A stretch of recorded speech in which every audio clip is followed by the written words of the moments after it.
इस वीडियो में हम इनहेरिटेंस के कंसेप्ट समझते हैं। इनहेरिटेंस समझने के लिए सबसे पहले हम लिखते हैं क्लास। इस क्लास में कुछ वेरिएबल डिक्लेयर किए अपन, एक वेरिएबल डिक्लेयर किया, फिर कोई फंक्शन डिक्लेयर किया। इस फंक्शन में कुछ बॉडी लिखी है, अभी उससे हमको कुछ मतलब नहीं है। एक क्लास है, क्लास में वेरिएबल डिक्लेयर्ड है और एक फंक्शन है, मतलब कुछ प्रॉपर्टीज हमने क्लास में डिफाइन की। अब ये जो क्लास ए लिखी हुई है, इस क्लास की हमें सब क्लास क्रिएट करना है, मतलब एक और क्लास क्रिएट करना है जिसमें हम इस क्लास को इनहेरिट करना चाहते हैं। तो बी एक्सटेंड्स ए, जैसे ही हम लिखते हैं बी एक्सटेंड्स ए, मतलब B class in extension to A लिख रहे हैं हम। इन एक्सटेंशन टू ए मतलब ए में जो कुछ है उसके अलावा नई प्रॉपर्टीज डिफाइन कर रहे हैं। ए में जो कुछ है मतलब x इनहेरिट होकर यहाँ पे आ चुका है, void m1 फंक्शन इनहेरिट होकर आ चुका है, और हम यहाँ पे नई प्रॉपर्टीज इंटीजर y और एक और फंक्शन void m2 डिफाइन कर। तो अभी हमने दो क्लासेस लिखी, दोनों क्लासेस में रिलेशन क्रिएट किया। b एक्सटेंड्स है मतलब b सब क्लास है और a सुपर क्लास है।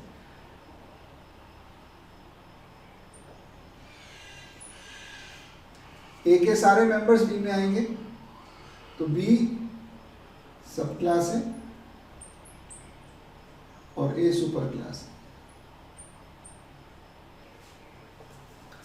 है। जावा में सिंगल इनहेरिटेंस होता है, मतलब हम एक और क्लास लिखें, क्लास सी एक्सटेंड्स बी, ये पॉसिबल है। लेकिन ऐसा कभी नहीं लिख पाएंगे, हमने लिखा क्लास डी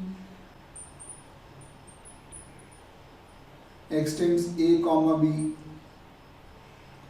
ये नहीं हो सकता। मल्टीपल इनहेरिटेंस अलाउड नहीं है, सिंगल इनहेरिटेंस अलाउड है। एक क्लास की कितनी भी सब क्लास हो सकती है, मतलब हम ऐसा लिख देते क्लास एफ एक्सटेंड्स ए, इसकी एक सब क्लास एफ हो गई, ये पॉसिबल है। मतलब एक क्लास की कितनी भी सब क्लास हो सकती है, लेकिन किसी भी क्लास की दो सुपर क्लास नहीं हो सकती। ये सिंगल इनहेरिटेंस का मतलब है। हायरार्की कितनी भी नीचे जा सकती है, सी की सब क्लास हो सकती है, एफ की सब क्लास हो सकती है, हर किसी की मल्टीपल सब क्लासेस हो सकती है, लेकिन सुपर क्लास सिर्फ एक ही होती है। एक्सटेंड्स के बाद सिर्फ एक ही नाम आता है। ये तो हम कंसेप्ट समझ गए कि एक क्लास की सिर्फ एक ही सुपर क्लास होती है। अब हम इस क्लास के ऑब्जेक्ट्स बनाते हैं, ए क्लास का ऑब्जेक्ट बनाते हैं। ए क्लास के लिए ए इक्वल टू न्यू है, इस कमांड से हमने ए क्लास के लिए ऑब्जेक्ट बनाया। ए की मेमोरी बनी, इस मेमोरी में x के लिए मेमोरी एरिया होगा, तो x के लिए मेमोरी एरिया आ गया।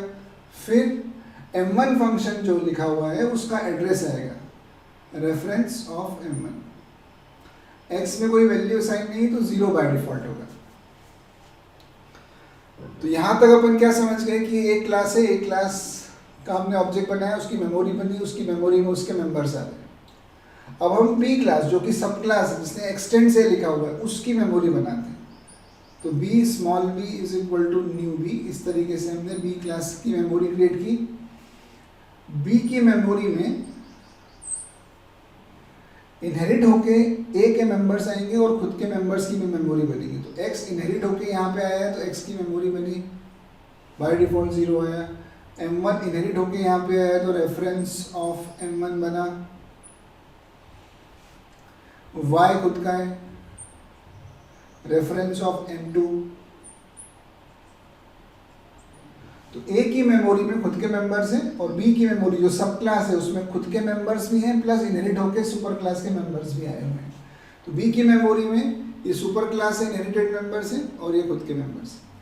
एस की मेमोरी का जो ऑब्जेक्ट बनाया हमने, जो ए ऑब्जेक्ट बनाया, इससे हम क्या कर सकते हैं, A dot X is equal to 10, ये मेमोरी एक्सेस हो गई।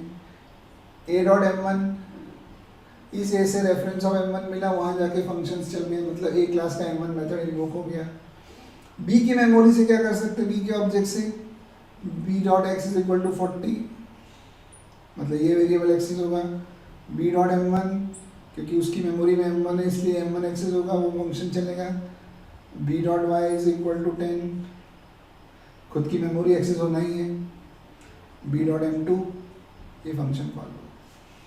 मतलब सब क्लास का ऑब्जेक्ट खुद के मेंबर्स भी कॉल करेगा और सुपर क्लास के मेंबर्स भी कॉल करेगा जो इनहेरिट होके आए हैं, और सुपर क्लास का ऑब्जेक्ट अपने मेंबर कॉल कर ही रहे हैं।